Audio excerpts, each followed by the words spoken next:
Well, Australia could be facing a major shortfall in a number of professional sectors at the heart of driving big business over the next 12 months. That's the verdict of the latest Clarius Skills Index, which reveals persistent shortages for engineering professionals, accountants, company secretaries and auditors. Clarius says in these professions that could impact Australia's ability to take advantage of upturns in China and India in the short to medium term. Well, let's get all the details. We're joined by Clarius Group CEO Kim Quick here in the studio now. Kim, great to see you. Thanks for coming in. Yeah, just firstly, take us through the headline findings of the latest survey. Absolutely. As you point out, there are a couple of sectors where we are seeing some shortages, and some of those are critical in terms of growth of the economy and the country moving forward, particularly in the area of management roles in corporate services, IT, engineering, and some really critical skill sets that I think are as much impacted by increased demand as they are through limited supply. But behind that, obviously, there is the other skills categories, and across the board we saw a softening in most of those categories this quarter. So why do you think that is? I mean, you know, on the one hand, we're sort of seeing a bottoming in the Chinese growth story, and certainly most of the recent economic indicators seem to point that Australia isn't faring too badly. What do you think? Yeah, look, I think, you know, the last 6 months we've seen a lot of organisations under pressure, even those doing well, under pressure to increase their profitability, and sometimes the easiest way to do that is through cost cutting and through headcount reductions, and we've seen a significant amount of that. And albeit that's not necessarily reflected in our unemployment numbers, you know, that's largely more the fact that there is a very large issue of underemployment in the market at the moment as well. But look, certainly I think across the board the last 6 months has seen some really significant downturns in demand across some quite significant skills categories.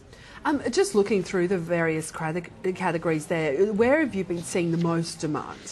Highest demand this quarter was corporate services management, which potentially suggests there's been a lack of investment in leadership and management development over the last 3 to 4 years, which makes sense given a lot of companies, again, looking at cost cutting, and sometimes leadership and training roles are the first to be cut. IT, I think, is one of the most significant ones that we need to be mindful of. And as I said a bit earlier, not only are we seeing increased demand, because obviously technology drives so much of an organisation in this era, we're seeing a real decline in the number of graduates going into university courses and coming out with qualifications in IT. And I suspect in the next 5 to 10 years, that's where our most critical shortage is going to be, because the university intake in some sectors has halved. So we've got a growing demand and a declining supply of employees coming through, and a very similar story in engineering. Just overall too, you say you're seeing quite a shift, a fundamental shift in employee and employer behaviour.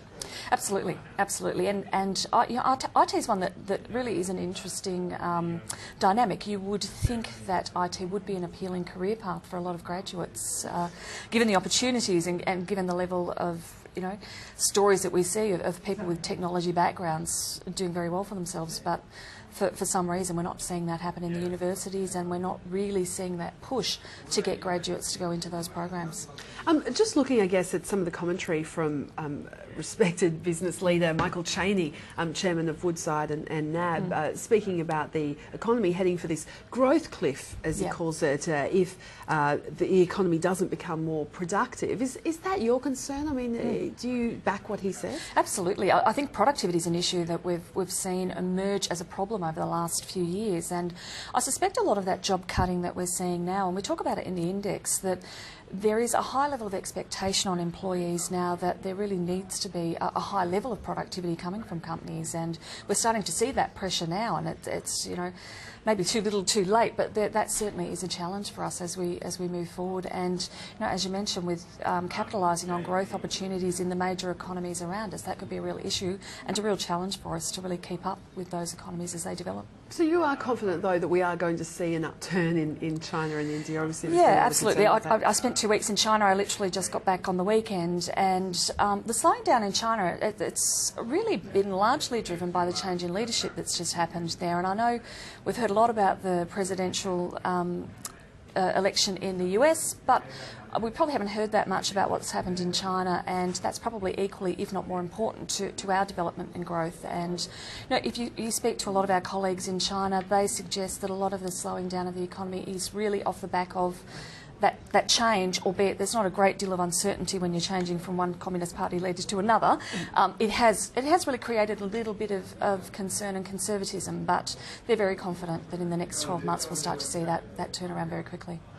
What do you think of in terms of the unemployment rate? I mean, you were mentioning there before that it doesn't seem to reflect what's really going on in the labour force. Why do you think that is? And obviously, I mean, the RBA seems to follow it quite closely. Absolutely. Look, I think the biggest issue, and we've seen, obviously we've tracked the market over the last few years, we've seen a lot of unemployment and a lot of people losing jobs, and you have to ask yourself where they go when the unemployment numbers don't seem to move that dramatically. And I think that's largely on how unemployment is measured here in Australia. And it's a very small number of hours that somebody needs to be worked to be classified as employed, and I think it's as low as 1 hour a week. Now, I don't know about you, but I'd need to work more than 1 hour a week to maintain a lifestyle and financially survive, and I think that's led to a lot of underemployment in the marketplace and people accepting part-time work and casual work and limited hours when they're really looking for full-time work, but we don't capture any of that in the unemployment numbers. Just in terms of what employers are wanting from candidates, if they are putting on employees, what are they looking for at this point in time, given everything that's going on? Yeah, look, I think they're looking for a lot more commitment. I think going back to that productivity issue, I think more is expected from candidates and employees in this current market. We're seeing organisations lose jobs. That's not to say the function moves.